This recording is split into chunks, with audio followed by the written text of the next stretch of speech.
Faut que tu regardes en bas. S'il n'y a rien, pour moi, on a eu quelque chose. Dominique Lapart est de mauvaise humeur. Il revient d'une marée dans l'Ouest Irlande et il n'a pas pêché comme il aurait voulu. La faute à qui? Tiens, voilà, il remonte du bout de là. Ouais. Oh, bon, c'est pas la peine de t'aller voir tes injecteurs. Non. Tu perds 10%, 20% de ta traction à cause d'une merde comme ça autour du moyer d'hélice, par exemple. C'est pas la peine que tu aies un gros morceau dedans. Pour perdre en traction, tu pêches plus, tu pêches la vase, des cailloux, et puis fous de marée en l'air. Et puis tu fous 15 jours en l'air. Voilà. Ouais. Oh la vache, voilà ça, Vic. Oh. Ouais, bah, depuis le début. Et puis c'est tout. C'est pas la peine de chercher à comprendre. Pouah. Et voilà une marée de baiser avec une grille, ouais. Ah ouais, c'est une grille. Ah, peut-être il y a eu. Ouais, il n'y a pas de gants. Non, tout est correct. Ah, mais tu vois, peut-être ça prouve qu'on a L'accident là, fait c'est pas le les morceau. bonnes, tout est... C'est le morceau qu'on a récupéré. Ça se trouve, il y avait plus que ça au départ. Oh bah oui, parce que quand tu vois les extrémités qui s'effilochent comme ça, c'est Ah ouais. il y a dû avoir un bon paquet dedans. Hein. Ah ouais. Et c'est pas la réunion à l'OP qui va lui remonter le moral. André Guéguin a eu le temps de résoudre le cas, une équation bruxelloise à plusieurs inconnus, et aujourd'hui, il a réuni des patrons pêcheurs pour l'explication de texte. Je vais faire la démonstration sur le cabillaud mer du Nord, c'est-à-dire donc ici, à partir de là, du 2 à 4, donc tout ça c'est le 4, la mer du Nord. Hein. C'est-à-dire qu'en fait, les pays concernés, c'est bien sûr le Royaume-Uni, l'Irlande, parce qu'il y a une partie de la mer d'Irlande, les Belges, tout le monde est concerné. Donc, ici, je considère, l'exemple du cabillaud mer du Nord, en 2003, 22 659 tonnes de cabillaud à pêcher. Merlan, 12 000 tonnes. L'appli, 69 000 tonnes. 15 000 de sol, 39 000 d'aigle fin, 16 000 tonnes de langoustine. On risque de rabaisser ça encore peut-être à 10 000 tonnes. Et dès lors où ces 10 000 tonnes seront atteintes, on va sacrifier le reste. D'accord ? Donc pour 10 000 tonnes de cabillaud, on peut sacrifier 100 000 tonnes d'autres produits, notamment ceux-là. Parce qu'ils considèrent toujours qu'avec du merlan ou de l'appli, tu vas pêcher 100 kg ou 200 kg de cabillaud, quoi. Il y aura toujours un impact sur le stock de cabillaud. Qu'est-ce que tu vas débarquer ? Donc ils pensent nous mettre des jours de mer en face des 10 000 tonnes, quoi. C'est ça. Ouais, c'est ça. Donc le calcul, c'est ça. C'est le fameux calcul du cas dont je vous fais grâce parce que j'ai fait des copies de 2 pages. Mais ça mérite quand même de regarder ce que c'est parce que... Hein, voilà la formule mathématique qui va aboutir à la réduction du nombre de jours. Ouais. Coefficient qui est recherché. Et alors On ça, arrive à des mesures extrêmes avant d'avoir essayé autre chose. Hein. Ouais. Nous, on a demandé des fermetures de zone. Tu fermais un carré ou deux là-bas. Hein. Nord, pour la morue. ouais. Tu fermais un carré ou deux à la côte, Ouais. toi, en Irlande, 7G là, et puis 7D, au-dessus du 7F, là, toi, à droite. Tu fermais 2 comme ça pendant 3 mois, pendant la période de la fraie, quand le poisson était là, à tous les métiers.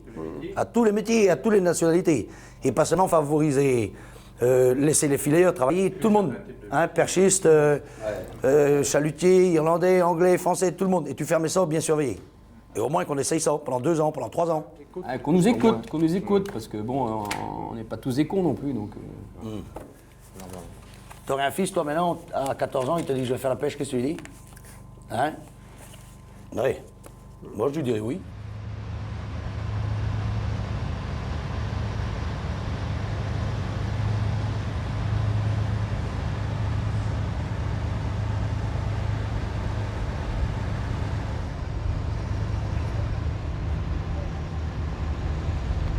Voilà, c'est mieux là. Bon, ça va celle de l'arrière. Ouais, ça va tosser un peu peut-être pour commencer, mais ça va passer.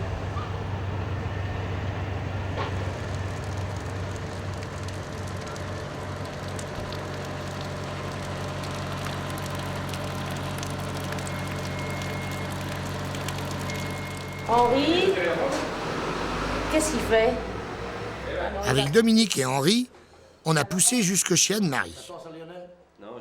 On avait rendez-vous pour l'apéritif avec Lionel Flageol, un copain photographe. Moi, je suis indépendant, je suis photographe indépendant. Bon, je travaille pour la presse professionnelle qui est réduite aussi à peau de chagrin. Parce que tout ça, c'est lié. Hein. Économiquement, quand la filière va, tout va. Quand ça commence à merder, la presse maritime aussi. J'ai commencé en 88 à faire des photos sur la pêche, parce que j'étais originaire d'ici. On avait une rubrique qui s'appelait Champagne. On n'avait plus de place. Il y avait tellement de lancements de bateaux. Toutes les semaines, tous les samedis, il y avait des lancements partout. En 88-89, il y avait des lancements partout. Donc c'est quand même une époque, je dirais, heureuse, quoi. C'était même euphorique. C'était carrément euphorique, quoi, par moment. Et puis effectivement, on est arrivé quand même assez vite à Rungis et puis... En 92, ça a commencé à décliner les cours deuxième semestre. Il fallait un président, comme c'était parti des douanenistes, un peu comme tu vois la grève des usines en 36 là-bas, et puis comment on l'appelle? Comité de survie, et puis c'est parti. Allez, comme ça.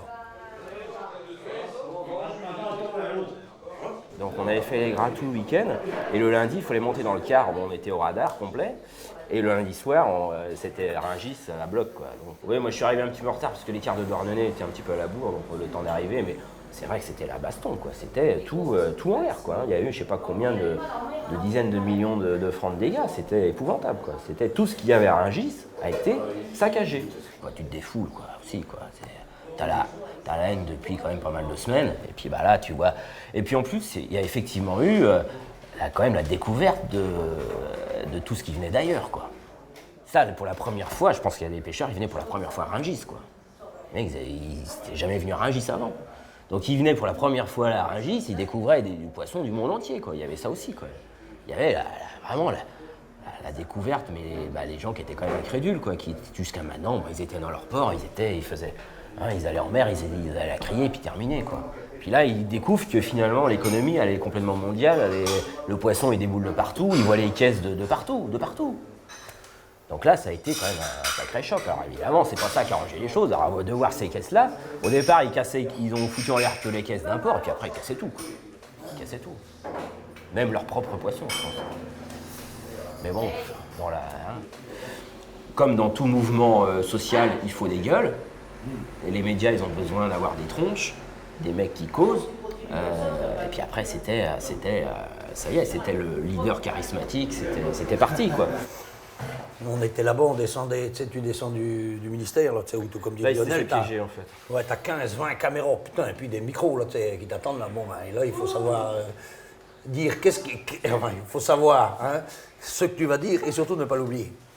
On n'était pas rentré dans l'avion encore. J'avais dit que les bateaux seraient repartis en mer assez rapidement si la base avait été d'accord. Ça a été coupé, clac, si la base est d'accord, ça a été coupé. On n'était pas arrivé à Orly encore que les portables commençaient à sonner, tu sais, que c'est cinéma, là, on a pété concerté, et puis, oh là là, ça chauffait, hein, ça chauffait dur. Le jour après, j'arrive sous la criée au Guilvinec, c'était manifestation anti-président. C'était incroyable, il y a le nombre de télé qu'il y avait, le nombre de radios mais qu'il y avait ici, mais j'ai jamais vu ça, quoi. D'habitude, on est tout seul, on est peinard, et là, c'était... Ouais. Il y avait des tonnes de photographes, il y avait une couverture médiatique pendant quelques semaines, ça faisait l'ouverture des 20h tout le temps, c'était incroyable, quoi. Et là, tout d'un coup, il y a eu le Parlement qui prend feu, 94 à Rennes, donc la grosse manif de Rennes qui était quand même hyper violente, quoi. Hyper violente, moi je me demande par quel miracle il n'y a pas eu de mort, quoi.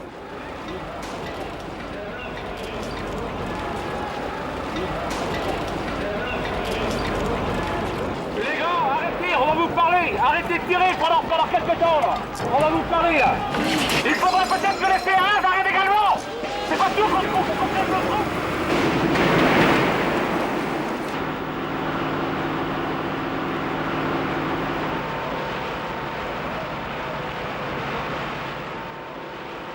Moi, je me rappelle, j'ai failli me prendre par moment, tu te retrouves entre les deux, quoi. Pour faire tes photos, tu essayes d'être dans des endroits intéressants, et puis tu te retrouves mal, quoi. Ouais. Tu te retrouves mal parce que tu en prends plein la gueule des deux côtés, quoi. Sur les gros débats qu'il y a, problème de ressources, problème de renouvellement, je veux dire quand même les pêcheurs à un moment donné ils ont quand même creusé leur tombe aussi quoi. Je voudrais pas dire mais effectivement plus de 100 km de filet à l'eau, bon ouais, ça va quoi. Qu'est-ce qu'on pense Il y a du vrai dans ce qu'il raconte? Ah merde, j'étais pas suivi.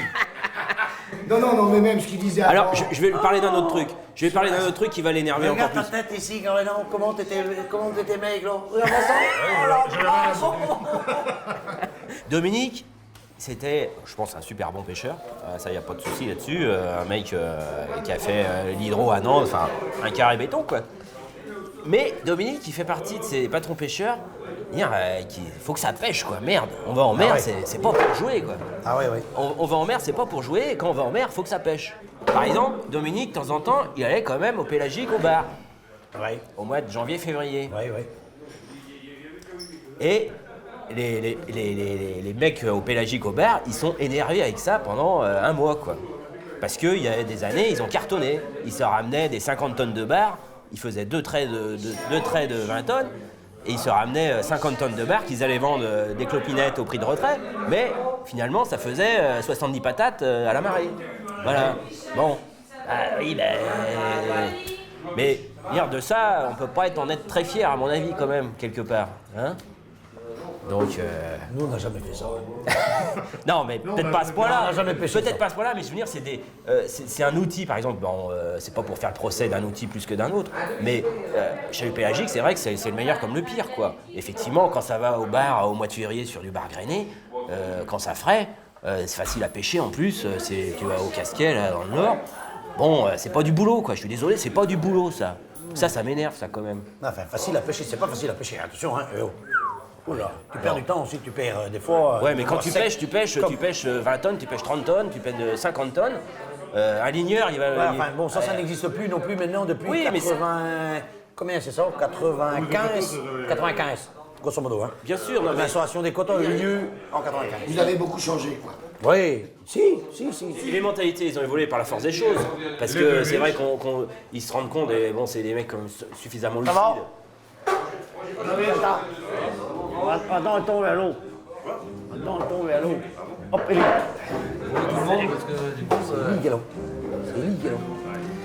Non, c'est des gars suffisamment lucides pour arrêter les conneries.